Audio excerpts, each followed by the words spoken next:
Hey everybody, welcome back to day 2, Breakfast with Bob from beautiful Edmonton, Canada.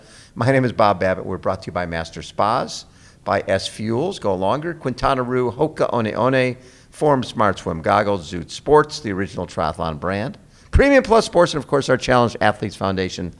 Fresh off of a second place at Ironman Hamburg, Chelsea Sodaro joins us. How you doing, Chelsea? I'm great, Bob. Really happy to be here with you. Always a pleasure to chat. How's little Sky doing? She's great. Yeah, she's 16 months old now. Oh she's my God. full toddler, so we have our hands full, but life is she's good. She's all over the place. Yeah, she's really busy. So second at Hamburg, 54:38 swim, 4:35 bike, 3 hours, 20 seconds to run, and 8:36:41. There aren't that many races that you can go 8:36:41 and not win. But Laura Phillip was there. Yeah, I had the privilege of racing Laura in Hamburg a few weeks ago, and it was a thing of beauty, her performance, and I feel super privileged that I got to see the best of the best do their thing. And, that's what I love. I want to be competing against the best women, and I learned a lot from her that day. I learned a lot What'd you learn?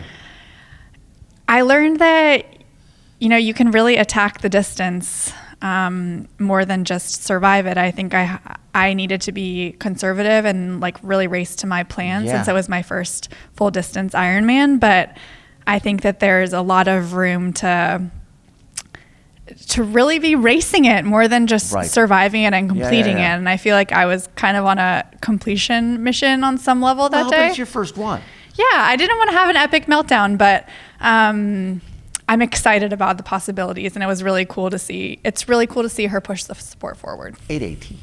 I mean, yeah. It's funny because it wasn't the same day as a sub-8. That's right. Which is awesome, but that 8:18 was damn impressive. Yeah, it's super inspiring. It makes me really optimistic about what I can do. I'm a runner also, and I'm still finding my run legs after having my daughter a little over a year ago. So I think that the possibilities are really endless for me, and it's great to see what the women are doing right now. You mentioned that while you were there, because people, in this day and age, people follow people from everywhere, and you had a bunch of moms out on the course in Hamburg cheering you on who have shared the journey, that having children journey with you.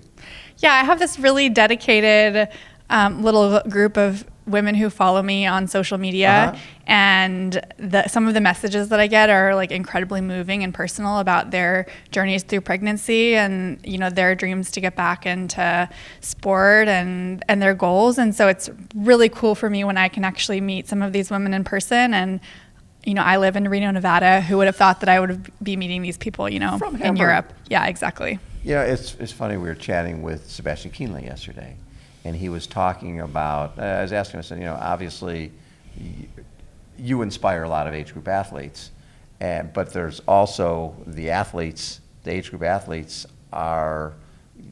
they inspire you as well.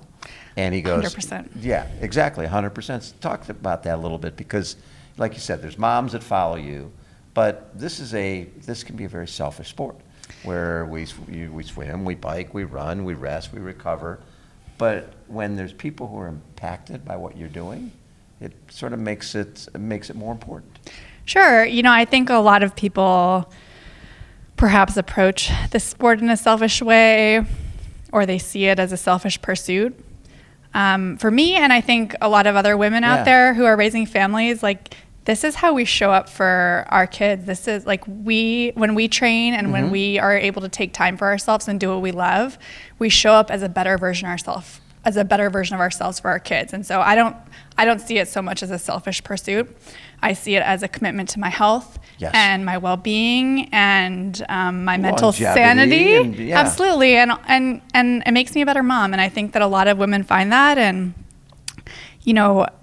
it's 2022, but funnily enough, we still feel like we need permission to do that. And I hope that me sharing a little bit of my story and my journey inspires some other women to advocate for themselves and take that time for themselves. Yeah, and it's funny because I was chatting with Emma Pellant-Brown, right, with running background and lots of injuries, and you're a runner, and the fact that still so many coaches don't incorporate cycling, swimming, weight training. It's like if you're a runner, you run. That's it. And you get injured. And the reality is you sort of need to do other stuff. And you can become a better runner by being on an indoor trainer or swimming a little bit, don't you think? Absolutely. I actually was coached by a woman named Magdalena Boulay. Oh, I know Mag. Who's Mag's a really, on my show. We honored her at my banquet. Really special person. Yes. But she was very creative with me. She knew that I had a history of injuries. I had a really gnarly foot injury when I was in college, and so we had to be a little bit cautious with certain things. And she incorporated a lot of cross training into my schedule. I spent a lot of time in the elliptical. Right. I spent a lot of time in the pool. And so I think it's all about finding a program and like the right people around you who can get creative. It's not, endurance sport is not one size fits all. It's all about like finding what works for you. Yeah. And when I look at, like the year before COVID hits, right?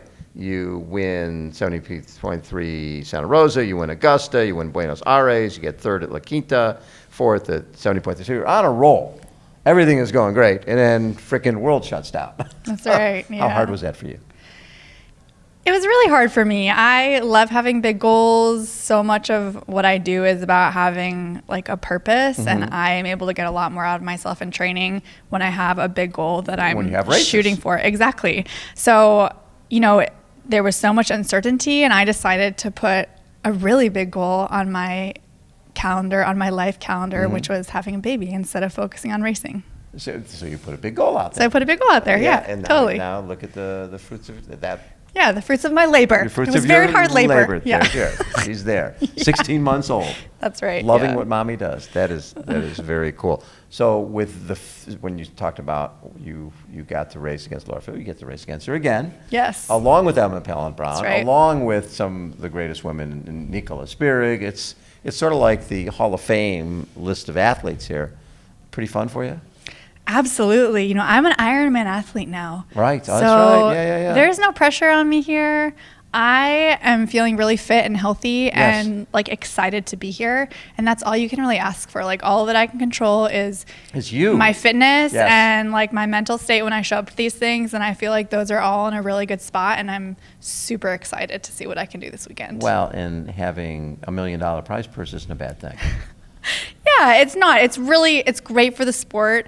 Money is never a bad thing, and having that added incentive, it attracts the best women. Right. And that's what we need. It's going to be an incredible show. For me, like, yes, it would be amazing. It's amazing when you make money, but also like that's not what I'll be thinking about when I'm grinding out there. It's more like what's possible for me today. Right. But when I look at this prize list and I'm going, okay, I'm in 12th place and I'm guaranteed $13K right now.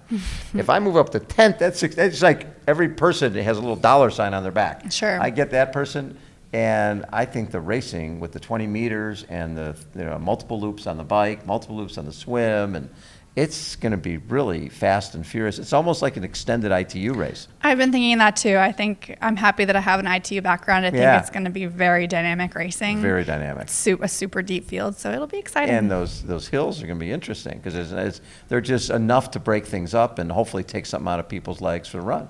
Yeah, it's nice and punchy. You like that? Yeah, for sure. What's the rest of your season? I am planning to compete at the Collins Cup in a few weeks here, assuming all goes well. Happens. Yeah. And then I'll be gearing for Kona. So after Collins Cup, all in on Kona. All eyes on Kona. Yeah, I mean, we're 11 weeks out now from Kona, so already starting that build as you do for an event like that. It's great to like do some spicy racing. I think that will only help my performance down the road. No question. Always a pleasure. Yeah, thanks for having me, Bob. Chelsea Sodaro has been our guest, everybody. Again, Breakfast with Bob from Edmonton, Canada. We've got the Canadian Cup coming up. Canadian Cup coming up this weekend. Take care. We'll be right back.